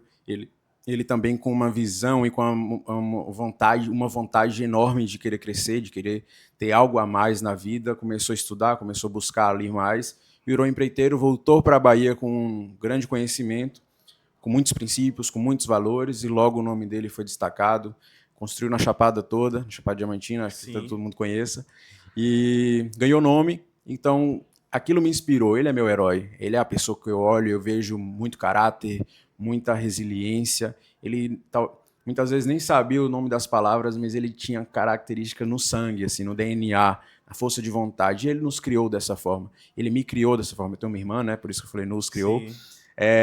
E nós carregamos esse DNA, essa história de batalha. Então, quando eu vi aquilo, eu fiquei encantado com aquilo que ele fazia, com as casas que ele construía, com o comercial que ele construía, com os empreendimentos. E eu decidi que eu queria também seguir essa carreira, que eu queria me profissionalizar. Então, ali, batalhando bastante com os estudos que eu tinha, mas, ao mesmo tempo, em casa, minha mãe me cobrando para que eu fosse melhor, para que eu estudasse mais. Passei em inúmeras faculdades no processo ali, na época de término de ensino médio. Fui cursar em Campinas, São Paulo, onde eu tive uma boa educação de qualidade. Isso foi com que eu me abrisse horizonte, porque, a princípio, eu estava numa zona rural, numa cidade pequena, e quando eu me deparei com uma cidade maior, fez com que eu entendesse que o mundo não era só aquilo, Como e é que eu foi esse poderia choque de mais. realidade, velho? Foi prazeroso, porque eu sempre pensei grande, Sim. desde criança. Sempre quis empreender, vendi geladinho, fiz bloco com meus tios, tive roça, tive agricultura, e era 12, 13 anos, 10 anos de idade, eu realmente estava ali ganhando meu dinheirinho, pensando em conquistar grandes coisas, e eu costumo dizer que tudo foi construído devagar, brick by brick, né? Tijolo por tijolo. E isso foi trazendo senso de responsabilidade, de pertencimento, e trouxe essa minha vontade quando então eu deparei com um universo lá em Campinas diferente, com as pessoas pensando diferente, com o mercado de trabalho sendo diferente, grandes empresas, grandes pensadores, grandes empresários, e eu fui tendo acesso a esse. Para mim foi como se eu estivesse em êxtase, sabe? Foi vislumbrante. E ali eu me achei, me encontrei, falei, é aqui que eu pertenço, é aqui que eu quero estar. E logo me adaptei àquela circunstância, fui aprendendo bastante, e o meio molda a gente, né? Então fui moldado por esse meio, fui forjado ali, com bastante dificuldade, com bastante coisas. A faculdade ainda assim trouxe bastante desafios, e isso fez com que eu me tornasse quem eu sou hoje. E sozinho em uma cidade completamente diferente, muito maior do que você veio, né? Imagino que deve ter sido algo assim, bem de confronto, né? Foi bastante, só que eu sou uma pessoa bem comunicativa, sou um pouco destemido, sabia? Assim, eu gosto do desafio, eu gosto do caos, eu me sinto bem no meio das intempéries. Acho que isso eu adquiri logo de... Minha vida não foi fácil, então eu gostei disso. Eu não consigo, acho que uma vida tranquila, eu sou viciado, exatamente, está no sangue, entendeu? E isso fez com que eu gostasse daquilo ali, então fui buscar sempre melhorar, sempre ser crítico comigo mesmo, sempre pegar no meu pé, sempre buscar, e essa ambiência e o quem eu me tornei fez com que, quem eu estava me tornando, fez com que eu visse o mundo de outra forma, fosse mais empático com outras pessoas, fosse entendendo que eu também tinha uma missão de ajudar outras pessoas, e que aquele conhecimento que eu estava tendo tinha que transbordar para outros lugares, e aí começa aquele momento que você quer evangelizar seus amigos, quer também mostrar para ele que existe um universo diferente, que existe uma forma de pensar diferente, e que esse ambiente é extremamente produtivo, e que na zona de conforto, e que naquele momento que você está ali, como se tivesse assinado um contrato, assim, ó, não quero crescer, tá legal aqui.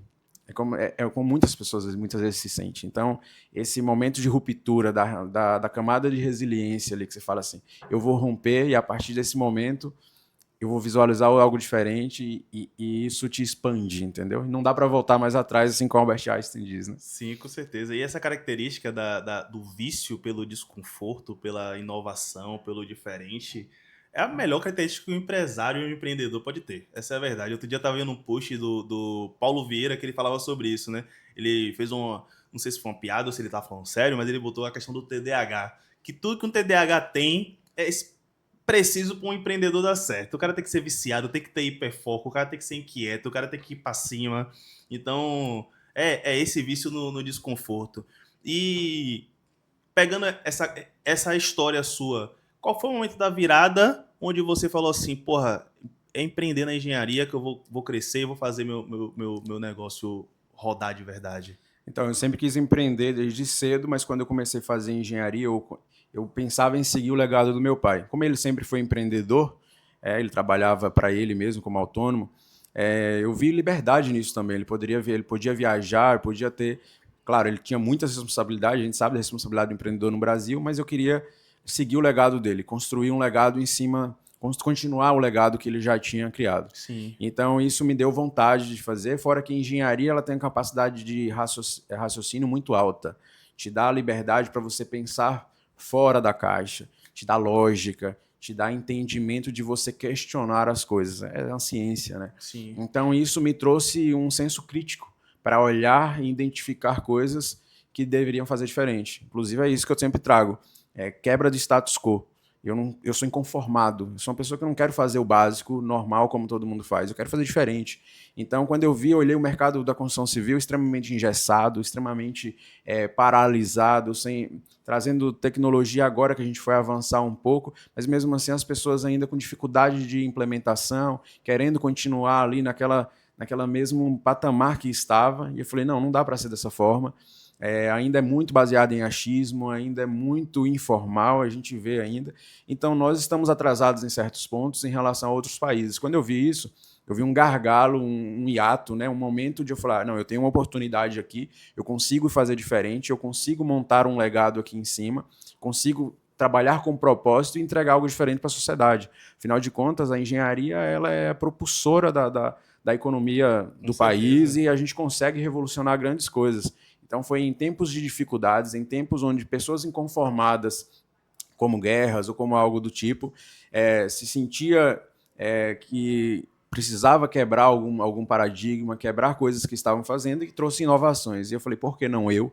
Por que não posso fazer isso? Então, foi onde eu falei assim, aqui existe uma lacuna, existe um espaço, vou atuar nele e vou ser o melhor nele.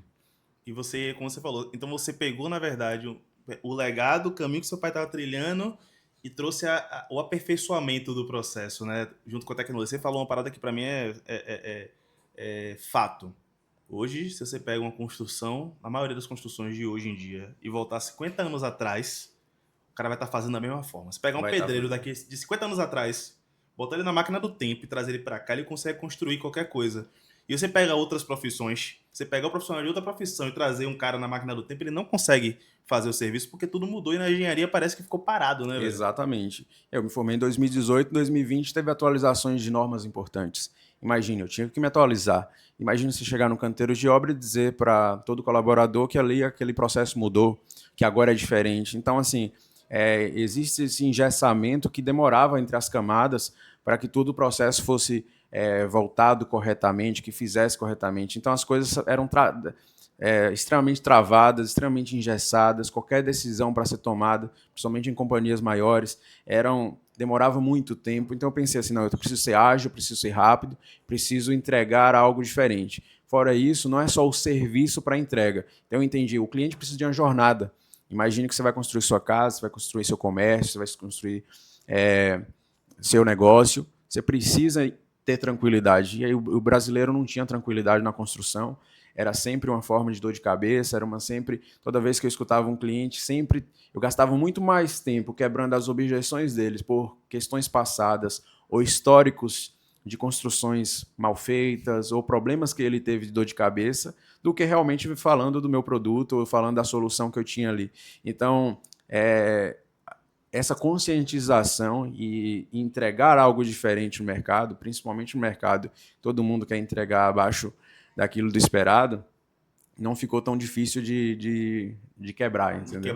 De quebrar essas camadas, Exatamente. Né? Então foi onde eu falei assim, não, aqui dá para entregar algo a mais, dá para encantar, dá para trazer encantamento para o cliente e na ponta fazer com que a pessoa fale, ainda existe esperança para esse mercado, ainda existe esperança no empreendedorismo brasileiro, e eu acho que é o que todos nós, quando a gente quer empreender, quando a gente quer ter essa missão de ter várias pessoas ali sonhando junto com a gente, é essa missão que a gente traz, né? Quebrar o status quo e fazer diferente do que já foi feito. Que bacana. E olhando em retrospectiva, é sempre muito tranquilo. Acho que você olha para trás e fala assim, ó, esse caminho aqui é óbvio. Mas com certeza você deve ter passado por momentos ali complicados, erros, acertos no meio do caminho. Teve algum erro que para você foi assim marcante e que deu uma mudada para você? Ou você teve a sorte de ter uma boa pavimentação por conta da história do seu pai e cometeu poucos erros no caminho? Então, quando eu tive essa história da continuidade da história do meu pai, eu realmente vi ali, poxa, eu tenho que manter o legado que meu pai fez até aqui, mas me foi dado mais informações para que eu seja disruptivo. E nessa disrupção, você faz muita coisa, às vezes, não baseada em dados, mas sim nos seus sentimentos, nos seus achismos, ou coisas que você visualizou. Muitas vezes não foi testado no mercado. Então, eu investi, né, valores financeiros em algumas ideias minhas que não foram boas, não foram assertivas e que isso prejudicou o caixa da empresa. E a gente se viu em algum determinado momento quase quebrando. Então, a gente já passou por isso.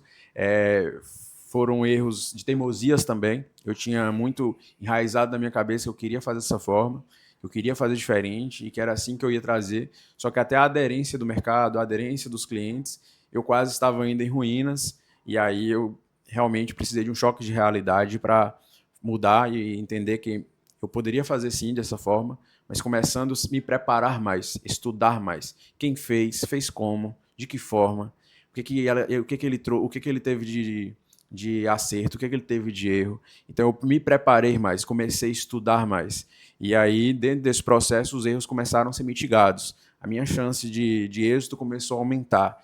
E aí eu comecei a ser esse cara, um pouco muito mais planejador, muito mais baseado em dados. Então hoje a gente criou uma empresa Data Driving, que justamente a gente pega dados, tecnologia e coloca a nosso favor. Antes da gente implementar qualquer coisa, a gente vai lá, pesquisa, vê se é realmente isso e qual o impacto disso lá na ponta, entendeu? Como que o cliente vai sentir, como que minha operação vai sentir, o que isso traz de vantagens para que a minha empresa fique mais fluida, fique mais rápida, entregue algo na ponta e nosso legado acelere, né? Afinal de contas, a gente tem objetivos e quanto antes a gente obtiver os resultados que precisa, acho que melhor vai ser o desempenho da empresa, melhor vai ser o desempenho dela no mercado, melhor vai ser o olhar do cliente para a nossa empresa e todo o ecossistema se retroalimenta, né? As pessoas também que estão internamente junto com a gente nesse sonho, alimentam o próprio sonho dela e conseguem realizar grandes coisas. Bacana. E aí você deu uma lição que é transformar um erro em aprendizado. Que o principal problema de um erro, quando você comete um erro, é quando você erra e você não tira nenhuma lição daquele erro, né? E você conseguiu transformar esse erro em um pilar fundamental da sua empresa, porque você conseguiu montar uma empresa só para poder analisar dados que não vão fazer com que você cometa erros semelhantes no futuro, né? Exatamente. E não só isso, virou um pilar, mas virou uma filosofia também. Isso não atingiu só os negócios, atingiu minha vida como um todo. Bacana. Então, para conhecer novas pessoas, para fazer novas amizades, criei princípios e valores onde eu já tinha, mas muitas vezes não estavam claros para mim, onde eu consegui balizar e eu entendo hoje e mais facilmente tomo decisões mais assertivas e mais rápidas se projetos, se ofertas que vêm até mim fazem sentido dentro dos meus princípios ou não. Então, quando você cria uma base, você entende os erros que você está cometendo. Poxa, nós somos seres racionais, nós temos que entender que nós podemos consertar rotas, nós podemos mudar sentidos da nossa vida, e quando você depara com isso e consegue entender como funcionam algumas coisas, eu gosto muito de filosofia, gosto muito de livros que passaram ao longo do tempo e que conseguem trazer grandes ensinamentos para a gente. E você percebe um padrão neles que é o quê? Quanto mais você se conhece, quanto mais você identifica seus erros e consegue montar padrões para que você não voltem a eles. Então, a minha empresa começou a ser isso. A gente começou a diminuir os erros por conta de algo pessoal, né? O CPF e o CNPJ está extremamente atrelado. Você não pode ter você não vai conseguir ter um CNPJ forte se você é uma pessoa fraca, se você não tem capacidade de liderança, se você não é resiliente para aguentar. Afinal de contas, o empreendedor, ele pela manhã recebe a notícia boa, depois meio-dia é um soco no estômago, e a vida com várias nuances o tempo todo. Vários né? altos e baixos, né? Exatamente. E hoje sua construtora, ela é focada no nicho de alto padrão, não é isso? No nicho de alto padrão. Por que você foi para esse caminho do alto padrão? O que é que justifica isso? Foi estratégico na questão financeira, questão de marketing, de questão de margem também. Então, eu queria entregar algo a mais na sociedade. Eu precisava entregar uma jornada do cliente, eu precisava entregar encantamento. E para isso existem investimentos. Você precisa. Outra coisa também é nosso ICP, né? Nós temos ali o nosso cliente ideal, nosso perfil de cliente ideal, onde eu precisava entender esse público, ele consegue comunicar com aquilo que eu quero entregar? Boa. Esse público recebe e entende o valor daquilo que eu quero entregar? Então, como eu primeiro pensei no que eu queria entregar, logo depois eu falei, quem é meu público? E quando eu descobri, meu público era um público de alto padrão, era um público premium. Ele consegue identificar aquilo que eu quero entregar como valor. Ele aprecia isso. Ele faz com que ele recebe de forma como que é assim que ele se porta, é assim que ele sai reconhecido, é assim que ele quer pertencer à minha marca. Se conecta, né? Exatamente. Ele quer pertencer ao ciclo da comunidade que a gente está criando. Afinal de contas, os nossos clientes começam como cliente durante todo o trajeto. Afinal de contas, a gente fica com o cliente por um bom tempo. Eles viram nossos amigos, viram futuros investidores. A gente tem outra base de outras formas de monetização. Sim. E que a gente traz eles para isso também e faz um ecossistema, né? Um ecossistema ali, todo mundo interessado no mesmo princípio, né? Exatamente. São pessoas que a gente, como eu falei, a gente rejeita propostas que não são dentro do fit cultural, daquilo que a gente acredita, primeiramente. Então, nossos clientes vêm com esse perfil e esse perfil faz com que eles queiram ficar com a gente porque a gente tem outras coisas para agregar. E ali a gente cria uma comunidade.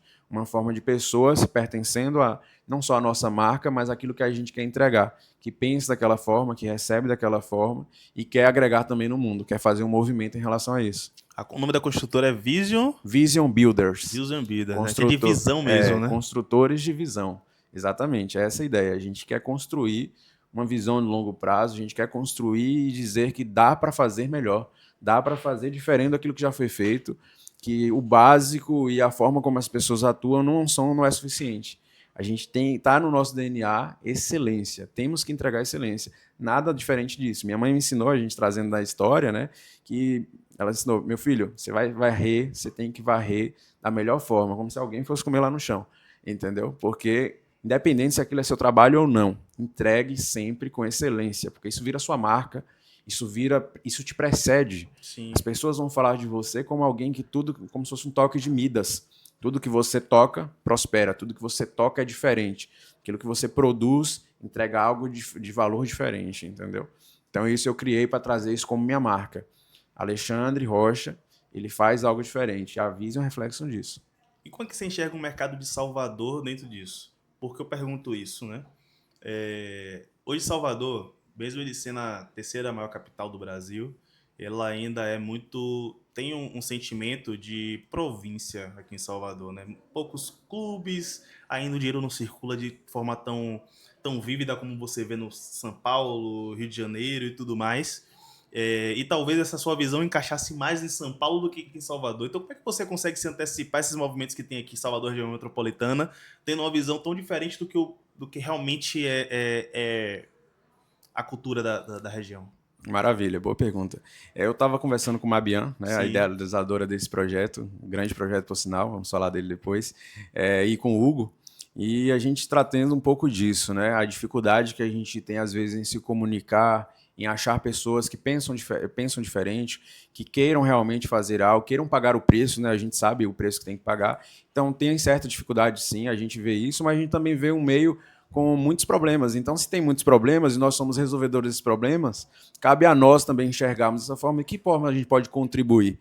De que forma eu posso chegar e trazer mudanças também para Salvador? Então, a gente não vê só com o olhar de apontar dedo ou de crítica, mas sim de como eu posso ajudar, como eu posso melhorar. E aí, de onde vêm as ideias, aí eu também, como eu falei, né, eu bebo de fora, né? Então, eu tento sempre ao máximo estar atualizado com o que está acontecendo fora do país, com as novas tecnologias que a Alemanha, que os Estados Unidos, que o Japão está trazendo. Tento sempre inovar dentro da capacidade e tenho um roadmap já pensando em instalar coisas que talvez eu até seja pioneiro no Brasil depois. Sim. Mas eu quero pagar esse risco, eu quero pagar esse preço, mesmo correndo esse risco, para que isso aconteça. E São Paulo também, vou muito lá, participo de eventos lá, participo de clubes lá, justamente para beber. Você faz parte do G4, né? Faz parte do G4. Bacana. Exato. O G4 Educação tem sido um universo, um lugar onde eu aprendo bastante, onde tem trazido muito conhecimento, muito essa vertente também de querer ajudar, de querer transbordar, de querer traduzir aquilo que você aprendeu para outras pessoas, e não só isso. Trazer uma empresa com governança, trazer uma empresa com diretrizes, trazer uma empresa baseada em dados, trazer uma empresa que realmente cuida do colaborador e que o sonho dele tem que agregar ao seu junto, e você também é uma troca, vocês se ajudam, a gente não faz nada sozinho, esse é o primeiro ponto. Trazer uma empresa que realmente tem impacto e que tem saúde, entendeu? Que opera com lucro, que realmente tem margem, que realmente tem saúde, que você vai ser um empreendedor que vai ter resultados. Afinal de contas, a gente começa e faz qualquer coisa por resultados, né? Então, que esses resultados sejam positivos, tanto de impacto na sociedade, tanto de impacto na sua vida, quanto de impacto na sua família e das pessoas que estão ao seu lado. Afinal de contas, eu acredito piamente que se você quer ser multimilionário, se você quer ser bilionário, as pessoas que estão ao seu redor, elas também têm que acompanhar esse progresso. Elas também têm que entender que elas conseguem realizar sonhos delas, individuais, junto contigo. Então, eu acho que é dessa forma que essa forma de pensar faz com que a gente olhe para Salvador, respondendo a sua pergunta, Sim. e olhe assim, poxa, eu consigo agregar aqui, eu consigo trazer essa visão. A gente consegue, aos pontos, trazer pessoas para que elas também se abram a uma nova visão, assim como eu também tive essa oportunidade. E eu tive pessoas ao meu lado que foram chegando por conta daquilo da nossa atração e que me trouxeram também novas visões que contribuíram de forma com que eu me tornasse uma nova pessoa.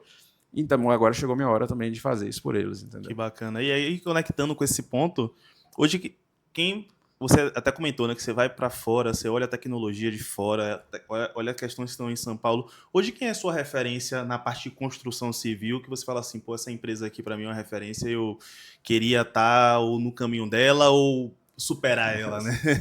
Maravilha, boa pergunta. Desde criança, meu pai tinha alguns parentes que trabalhavam na Odebrecht, né? Sim, Independente do que teve com ela em relação à corrupção, etc. É uma empresa que tem uma cultura brilhante, que tem a TEL, né? Que até já li esse livro deles. São 3 volumes, assim, muito bem escrito, de como a empresa se comporta, de como é galgar novos espaços. Então, eu acho a Odebrecht incrível, muito bem organizada, muito bem pensada. E quando se falava na minha cabeça em construção, logo vinha a Odebrecht. Então, era sinônimo quase, entendeu? De qualidade e tecnologia. Exatamente. Né? Então, assim, para mim é uma empresa realmente que me traz muitos insights, muitas ideias. É meu benchmark, faço muito, olho muito o que ela está fazendo, olho muito como ela está procedendo, o que ela já fez no passado, como que ela cresceu e se perpetuou até hoje, né? Eu acho que essa história, passar por vários ciclos, principalmente no Brasil, e ter uma vida de sucesso, eu acho realmente são empresas para a gente olhar, são pessoas para a gente olhar e observar. E em um ambiente totalmente caótico, que foi hiperinflação e ditadura, e ela estava lá, né? Independente das questões, mas ela estava lá crescendo e desenvolvendo, independente disso, né, véio? Com muita tecnologia. Isso para mim é importante. Exatamente. Eu acho que a riqueza de sabedoria são pessoas que realmente estavam na arena, né? Pessoas que têm skin in the game. E realmente é uma empresa que perpetuou por vários cenários, diferentes cenários, pandemia também atualmente. Sim. Então, assim, a outra empresa que eu também quero trazer para a mesa é a Racional Engenharia. Grande empresa, muito bem governada, muito bem. Ela já é uma empresa particular, mas já fez grandes aeroportos aqui no Brasil. Então é uma empresa muito, muito séria, bem correta, também bem pautada. Então eu busco dela bastante conhecimento e bastante teses para crescer a minha empresa também. E me diga, dado a extensão do hoje que você faz, você deve tomar muitas decisões durante o dia, durante a semana. Quais valores tu tem na mesa na hora de tomar uma decisão? O que é que faz você tomar uma decisão de decidir seguir por um caminho ou decidir seguir por outro? O que é que sustenta essa tomada de decisão, velho? Maravilha. Acho que antes de falar dos meus princípios, tenho que falar de quem eu busco, né? Então, eu busco a Deus primeiramente. Uma das minhas orações é: Deus, que me apresente os teus, né? Que me apresente pessoas também que pensam assim, que queiram fazer a diferença, que queiram ajudar, que sejam pessoas, filhos de ti, que pensam como o Senhor, e que querem proliferar o bem na sociedade, né? Afinal de contas, a gente vive essa guerra diariamente, o bem contra o mal. Sim, com certeza. Então, que cheguem pessoas, que cheguem ofertas, que cheguem projetos que realmente tragam impactos positivos na sociedade e não ruins. Então, dado a isso, eu balizei coisas que eu aprendi com meus pais, coisas que eu aprendi na Bíblia, e coisas que eu aprendi em livros de filosofia, do estoicismo, é uma coisa que eu trago muito para mim. Então, são livros e conteúdos que se perpetuaram ao longo do tempo, que viveram várias nuances do nosso mundo, 2000 anos atrás, 1000 anos atrás, séculos passados, e que trazem uma riqueza de condensação de uma visão de várias pessoas e que tem muito coisas em comum, Sim. escritas em tempos completamente diferentes. Então, eu busco nisso me objetivar para trazer meus vieses, meus embasamentos, minhas fundamentações, e gosto bastante de escrever as coisas, gosto das coisas claras, tem que estar na minha frente ali, dizendo para mim, então eu escrevo, e tenho ali os balizadores, meus princípios e valores, com os quais são inegociáveis, e não tem isso só para mim, eu tenho isso também dentro da Vision. Sim. Então, quando a gente vai fazer o processo de contratação, tem que dar fit cultural, e a gente já avisa desde já, né, no onboarding, quando a gente vai fazer ali do colaborador, ele entende como que a gente vive. Não é como regras, não é como status, é uma filosofia. Nós vivemos desta forma. E aqui fica quem realmente pertence, fica realmente quem quer viver essa filosofia de verdade. Quem quer aprender e se desenvolver dado esse caminho, né? Exatamente, que tem muita sabedoria. A gente costuma dizer, e a gente percebe isso, então, desde o nosso canteiro de obra, ou quem trabalha com a gente no escritório, a gente percebe e são relatos deles, depoimentos, de como a vida deles foi transformada para melhor depois que começou a trabalhar com a gente. E não só nisso, eles tiveram visões diferentes, foram apresentados, nós trabalhamos no desenvolvimento deles, e isso trouxe para eles desenvolvimento também até de melhorar a vida não só financeira, mas ficar longe de problemas. Sim. Então, é algo que os meus princípios e valores que eu trouxe para a Vision e acabou sendo também de quem trabalha com a gente, e eles também falam do quanto isso ajudou eles ficarem livres de determinados problemas que eles entrariam se não tivesse esses princípios e valores. É aquele que eu falo, né? É você atrair gente boa e você transformar as pessoas que estão perto em pessoas melhores. Exatamente. Né? O papel da liderança e do líder é esse. É você estar ali. Eu tenho 5 pilares fundamentais na minha vida e que eu levo isso para todas as empresas, né? Então é determinação, ética, inovação, gratidão, ser grato por aquilo que você tem. E isso faz com que você tome um caminho que vai te ajudar a você se manter seguro. Quando eu falo seguro, é tipo assim, pô, é aquilo que eu quero, eu tô no caminho certo, então vou, porque tudo aquilo tá alinhado com aquilo que eu acredito. Né? E eu acredito que, pelo que você colocou na mesa, você tem esse mesmo padrão de pensamento, né? Ah, com certeza. Eu acho que quando a gente vai fazer qualquer viagem, todo mundo se prepara. Você vai para outro país, você prepara o que pode levar, o que não pode, você começa a ver as regras, você começa a ver as documentações que você tem que ter, você se prepara em financeiro, você se prepara para aquilo ser uma viagem da forma como você quer, você faz itinerário, você faz o roteiro. E então você se preparou para a viagem, você sabe que vai sair de um ponto A ao ponto B e depois tem um retorno, e essa viagem na sua cabeça tem que ser a melhor possível. Então você cuidou dos riscos, você cuidou de como vai ser, você foi um planejador. Eu acho que as pessoas não conseguem chegar de um plano A até o plano B se ela não tiver balizadores, se ela não tiver regras, se ela não tiver preparada para aquele percurso. E a nossa vida é um percurso, então de que forma a gente quer viver, para onde você está indo, que é que você quer, o que é que você espera da vida, quais resultados você quer impactar, quais resultados você quer ter. Acho que respondendo essas respostas, você vai ver que não dá para desvincular dos seus princípios, dos seus valores, dos seus balizadores para te trazer consistência e alinhamento, a palavra que você trouxe. Que bacana, velho, que bacana. Alexandre, rapaz, papo muito bacana, mas infelizmente nosso tempo é curto e não dá pra gente se aprofundar em tudo aquilo que a gente queria, mas um sentimento que eu fiquei, acredito que quem tá assistindo a gente até agora deve ter ficado com esse mesmo sentimento, que é dessa visão clara de futuro, tanto é que o nome da sua consultora é essa, é Vision, né? E aí minha pergunta é, hoje você tá aqui, quais são os seus projetos futuros, onde é que você quer chegar, irmão, com toda essa inovação e toda essa força de vontade que você coloca nos seus projetos, velho? Maravilha. É difícil resumir, eu acho que eu tenho uma mente muito acelerada, penso muitas coisas, tem que cortar ideias, porque senão você começa a querer tomar conta de muitos projetos ao mesmo tempo, né? Mas, assim, eu tenho uma ideia muito clara para Vision Builders, a gente já está criando um ecossistema, um lugar onde realmente o cliente tem uma jornada, ele não vem por acaso, a gente quer impactar também a vida das pessoas que estão com a gente, independente de ser só com serviço prestado. A gente quer mostrar Deus também em tudo que a gente fizer, seja no Alexandre, seja na minha empresa. A gente quer mostrar que nós temos caráter e que nós fazemos parte do lado bom. Nós fazemos parte do lado que luta para que a nossa sociedade ainda tenha esperança de dias melhores, de momentos melhores.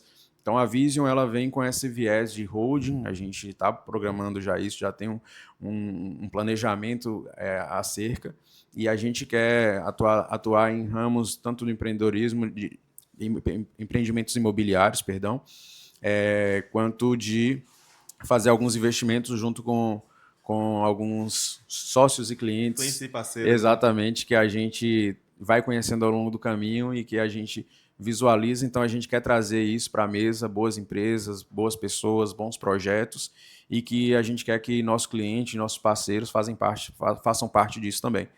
Dentro disso, eu tenho alguns outros projetos também com IA, né? Então, com inteligência artificial, onde a gente visualiza e também trazer e ajudar o empreendedor brasileiro. Então, eu tenho um projeto em relação a isso, e a gente está agora também num processo de procurar órgãos sérios para que a gente possa ajudar, né? Então, a gente quer realmente ter impacto, não só nas falácias, não só para marketing, mas de verdade mesmo, ajudar pessoas, ajudar o meio ambiente, que é o que a gente pensa bastante, assim como nossos projetos também da Vision, nos empreendimentos imobiliários que a gente quer lançar. Então, vai ter tecnologia, sustentabilidade, e isso na prática, né? Fachada verde, diminuição do uso de ar-condicionados ou coisas do tipo, então trazer eficiência energética. Então, nosso pensamento é sempre moldar, impactar a sociedade de N formas, né? Tanto ambiental, quanto pessoal, quanto falar de Deus para outras pessoas e mostrar que ainda existe esperança aí para a gente viver um pouquinho mais feliz, um pouquinho com um sorriso no rosto, que eu acho que está faltando um pouquinho isso na nossa sociedade. Que bacana. Alexandre, obrigado. Valeu, meu irmão. Obrigado, eu que agradeço. Aqui com a gente, foi compartilhado um pouquinho da sua visão, da sua história, daquilo que você acredita. E você que tá com a gente até agora, se assistiu todo esse episódio, com certeza você se conectou com o Alexandre. Deve ter achado sensacional, assim como eu achei. Obrigado. Tudo aquilo que ele colocou. E como é que você faz para ajudar a gente? Segue, compartilha esse vídeo com as pessoas que você acredita que esse conteúdo vai fazer a diferença. Alexandre, só para a gente poder finalizar, como é que as pessoas te acham no digital? Maravilha. No Instagram é Alexandre com 2Ds, .rocha. E lá também vai estar na bio o Instagram da nossa empresa, visionbuilders.br, mostrando ali no nosso lado brasileiro, né? Mas com pensamento de internacional. Boa. E acredito que lá vai conseguir achar nosso YouTube, LinkedIn e qualquer rede social que eles queiram.